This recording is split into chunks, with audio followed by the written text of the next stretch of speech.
The following content has been generated with artificial intelligence under minimal human supervision.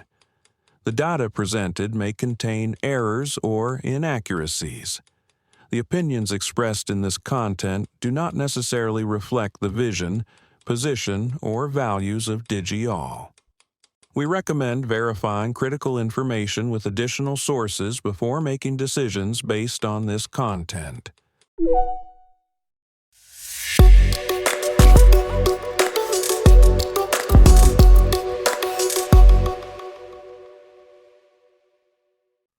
Welcome to DigiAll Tech News. Today is Monday, April 6th, 2026. I'm Kylie Brooks, and this is where technology becomes clear and engaging. Microsoft's Copilot AI comes with a surprising disclaimer. It's for entertainment purposes only, according to the company's own terms of service.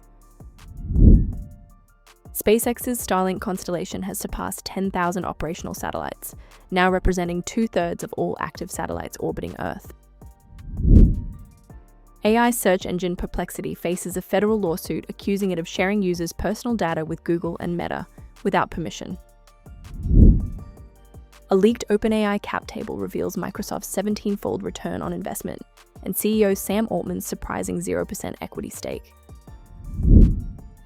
OpenAI undergoes a leadership reshuffle as COO Brad Lightcap takes on new responsibilities and AGI chief Fidji Simo steps away for medical leave.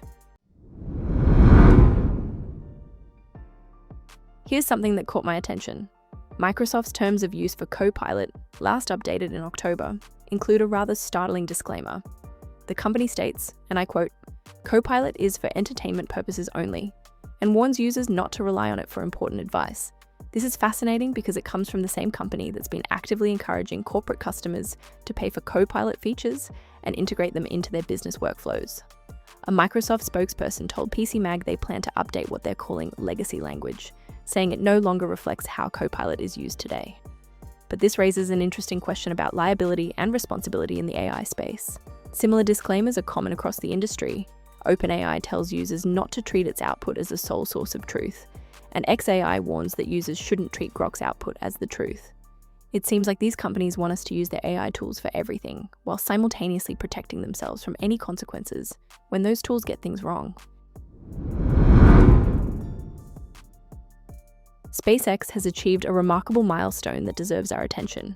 As of this weekend, Starlink now has over 10,000 operational satellites in orbit. That's 10,168 to be exact, out of more than 11,700 launched since 2019. To put this in perspective, Starlink now accounts for more than 2/3 of all active satellites orbiting Earth. The constellation provides high-speed internet to over 10 million customers worldwide, with median download speeds of 170 megabits per second and 99.9% uptime.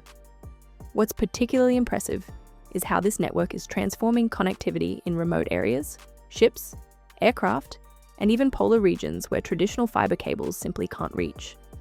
Of course, such dominance raises legitimate concerns about orbital crowding, light pollution affecting astronomers, and the potential risks of the Kessler syndrome. That's the scenario where satellite collisions create cascading debris fields. SpaceX says their satellites are designed to deorbit within 5 years and include collision avoidance systems, but with 1 to 2 satellites deorbiting daily and new launches adding 25 to 29 satellites per Falcon 9 flight, this is infrastructure on an unprecedented scale. Privacy concerns are once again in the spotlight, this time centered on AI search engine Perplexity. A federal lawsuit filed in San Francisco accuses the company of sharing users' personal data with Google and Meta without proper permission. The complaint alleges that Perplexity incorporated tracking tools like Facebook Metapixel, Google Ads, and Google DoubleClick into its code, which then gathered information and forwarded it to these tech giants. What's particularly troubling here is that the plaintiff claims these trackers were active even in Perplexity's so-called incognito mode. The lawsuit describes scenarios where users seeking sensitive medical advice or discussing personal financial matters had those conversations shared with third parties. The plaintiff is seeking up to $5,000 per violation and wants Perplexity to stop the unauthorized data sharing. Google responded to the allegations by stating that businesses are responsible for informing users about data collection and that they don't sell personal information. This case comes on the heels of a recent court ruling that ordered Perplexity to block its AI agents from placing orders on Amazon without permission. Now let's talk about some eye-opening numbers from OpenAI. A leaked cap table that's been circulating online reveals the staggering financial dynamics at play. OpenAI is now valued at $852 billion, following a $122 billion funding round. Microsoft, which has invested approximately $13 billion across multiple rounds since 2019, holds a 26.79% stake now worth $228 billion. That's a 17.6 times return on their investment. SoftBank committed $64.6 billion and holds an 11.66% stake valued at nearly $100 billion, representing a gain of over $50 billion. Early investors have seen extraordinary returns. Khosla Ventures with 30 times their investment, Sound Ventures at 43 times, and original 2015-era angels looking at around 140 times returns. But here's the most intriguing detail. CEO Sam Altman owns zero equity.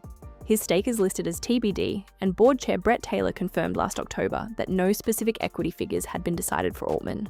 OpenAI is reportedly planning an IPO in 2026 or early 2027 at a potential $1 trillion valuation, which would presumably resolve Altman's equity situation. The OpenAI Foundation itself owns 25.8% at zero cost and controls 100% of board appointments. Finally, OpenAI is undergoing significant leadership changes. COO Brad Lightcap is transitioning to oversee special projects, including selling enterprise AI products through a joint venture with private equity firms. He'll continue reporting directly to CEO Sam Altman, while newly appointed Chief Revenue Officer Denise Dresser takes over some of Lightcap's COO duties. In a separate development, Fidji Simo, OpenAI's CEO of AGI Development, is taking medical leave for several weeks to undergo treatment for a neuroimmune condition. Simo, who joined in May 2025, said in an internal memo that she intends to return and praise the leadership team that's ready to step up. In her absence, co-founder and president Greg Brockman is expected to lead product development. These changes come as OpenAI races to catch up with rivals like Anthropic and Google in enterprise-focused agentic AI. The company recently shuttered its Sora video generation app and halted projects like Instant Checkout and an adult mode for ChatGPT. OpenAI is also searching for a new chief marketing officer after Kate Rauch stepped down to focus on cancer treatment and recovery. That's our coverage for today. From Microsoft's cautious AI disclaimers to Starlink's orbital dominance, Perplexity's privacy challenges, and OpenAI's billion-dollar valuations and leadership transitions, the tech landscape continues to evolve at a remarkable pace. We'll be watching these developments closely and bringing you updates as they unfold. Thank you for staying informed with DigiAll Tech News. We'll be back with more updates as they develop.